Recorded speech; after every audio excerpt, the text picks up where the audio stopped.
Well, hey guys, Steffi Funk here with your weekly episode of Urban Shamanism, brought to you this week by my car, because sometimes you just got to get it done when you can get it done, right? So, this week we're going to be talking about shamanic initiation and some really important distinctions about it and some lessons that I think will apply to your life. But before we get to that, I need to give you the story of my own shamanic initiation and why this is even relevant for me to talk about. So, I'm going to bring you back to about 2 years ago when I was in Mexico, and I was in the Sayulita area, and I had a really bad day. And it was one of those days where I got down on my knees. Well, actually, I was on the toilet. Okay, so I'm peeing. It's right before bed, and I'm in a little casita in Mexico. And I'd had such a bad day that it was one of those times that I've told you guys about before, where I was just sort of on my knees in prayer of the God help me sort, right? I was just like, oh, God, help me, help me. But in truth, I was peeing on a toilet, getting ready to go to bed as I was uttering those words. And I got up to go to bed, and on my way there, I experienced a pain in my left toe like nothing I've ever felt in my life.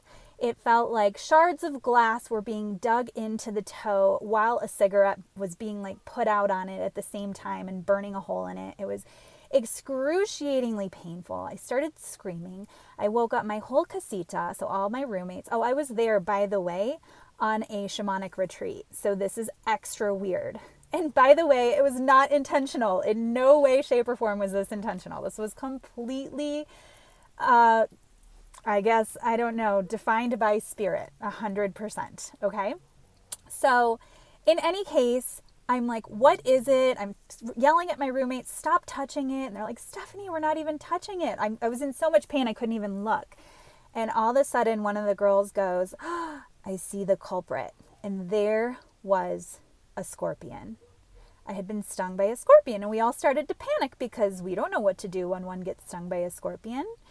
And we had no internet connection. It was really weird. The internet went down in that like exact moment, so nobody could look it up. And long story short, I started feeling these little hairs in the back of my throat, and I was like, oh, this doesn't seem like it's good. The next thing you know, I couldn't breathe. I was like gasping for breath. My eyes started rolling in the back of my head. I started vomiting foam, and my whole body was convulsing. And as I was convulsing, I was letting out these like guttural war cries, okay? Like totally involuntary and like uncontrollable. This was just like coming out of me. I was completely paralyzed, totally incapacitated, and terrified beyond belief, okay? There was no medical care nearby, at least not that we knew of. We were like, as far as we knew, in the middle of Mexico dealing with a very serious situation. And I really thought I was going to die. And there was nothing for me to do but alternatively fight and surrender. The whole night, I was like fighting and then surrendering and then fighting and then surrendering. I mean, what does one do when one thinks one is going to die, right? And finally, around 7 a.m, I got medical care. It'd been an all-night ordeal.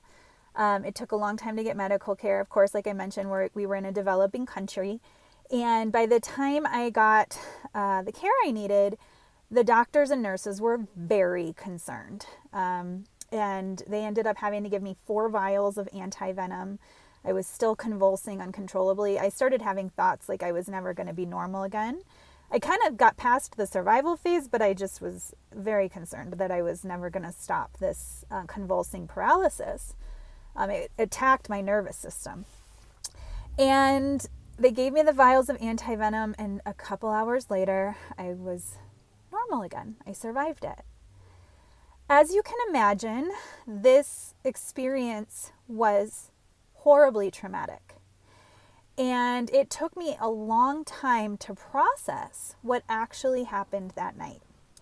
Now, for those of you who have taken my soul archetype quiz, you may know that I am a warrior archetype. If you have not yet taken that quiz, by the way, you need to take it. It's an amazing system of personality, soul archetype personality based on a system of teachings called the Michael Teachings. And you can take the quiz at my website, steffyfunk.com/quiz. You'll also find it in the banner at the top of my website. Just make sure you spell Steffi Funk correctly. It's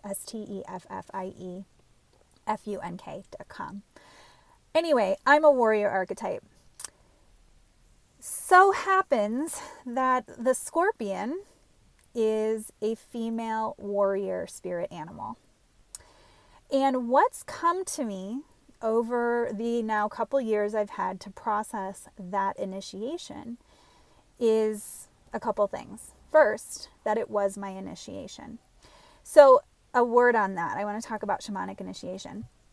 In shamanism, there is this idea that those of us who are healers or who are meant to work with the non-physical realm, which, by the way, if you're watching this video, I imagine you might be one of those people. It's very likely that you are.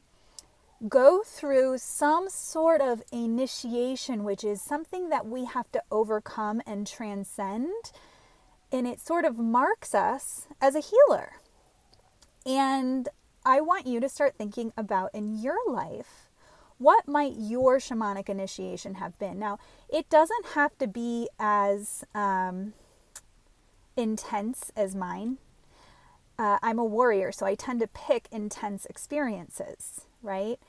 Yours may have something to do with something that happened to you in childhood that you had to overcome, an illness or a sickness that you've had to overcome. It could also be something mentally that you've had to overcome. In fact, in shamanism, and I'm not suggesting that this is true of you, but in shamanism, they often look at mental illness like severe depression, anxiety, even personality disorders and things like schizophrenia as a type of spiritual indicator that the person is actually very gifted in working with energy and they just don't know how to harness it yet. So in shamanic cultures, those people will actually be worked with and trained to be very, not in all cases, of course, but in a lot of cases, to be very proficient shaman. And they are not sort of diminished as they are in our culture where they're just sent to a mental hospital and not given that sort of support that they could really benefit from. So that said, I'm also not suggesting that I am a shaman, right? I have a lot of respect for the true indigenous shamans of our world who live in countries that have been practicing shamanic practices for thousands and thousands of years, right? I am a shamanic practitioner and I get a lot of my lineage through their wonderful teachings. But we are all on some level shaman on the inside, right? We all have an inner shaman, an inner healer, the ability to walk between both realms, the worldly and the energetic, the physical and the non-physical. We all have that ability, but unfortunately it really gets shut down by our culture. And so those of us who really are especially gifted in terms of, sixth sense type things, or just like having empathy or, claircognizance, just like you just know things, or even, some level of intuition and things like that, we tend to get shut down. But that is our primary gift. We are spiritual beings having a human experience, and we suffer when we shut that spiritual side of ourselves down. So what I want you to look at is, in your life, what has your shamanic initiation been? And again, it doesn't have to be anything like getting struck by lightning, though that may be yours. It can be something a lot more subtle, but the important teaching about shamanic initiation and anything that we consider bad in our lives, adversity that we've had to overcome, is that everything is medicine. Everything we've ever gone through is spiritual medicine. It is taken by our soul to strengthen and fortify and transcend and grow. And so instead of looking at these experiences or these diagnoses as something negative, I really want to encourage you to look at yourself and your loved ones and those around you as anything they're going through as medicine. And how does that change things when you begin to look at your childhood and your life from that standpoint, as opposed to one of, oh, why did that happen to me? Like victimhood, right? So the long and short of my scorpion sting is this. As I mentioned, Scorpion is a female warrior spirit animal. She has become my number one power ally. In the morning, I invite her in. I meditate on her. Her tail comes in and attaches right to my root chakra. She powers me up. She protects me. Because as a warrior, I have spent many lifetimes in a male warrior body. And can you imagine how much karma has come from that? So the sense that I get of that night is she entered my endocrine system, and she gave me an entire nervous system upgrade, whereby she cleared out lifetimes of male warrior energy. And she came into my root chakra and she said, Stephanie, step into your feminine, step into your power. I will manage your root chakra, which is, by the way, our fear center, right? It's like our instinctive center. And she said, oh, I'm going to manage this for you. I am going to take care of this for you. I'm going to protect you so that you don't have to live in survival mode anymore. You rise up into your heart and your throat and your third eye and your crown chakra, and you make decisions based on expanding instead of on fear. And can you see now why she has become like the biggest blessing in my life?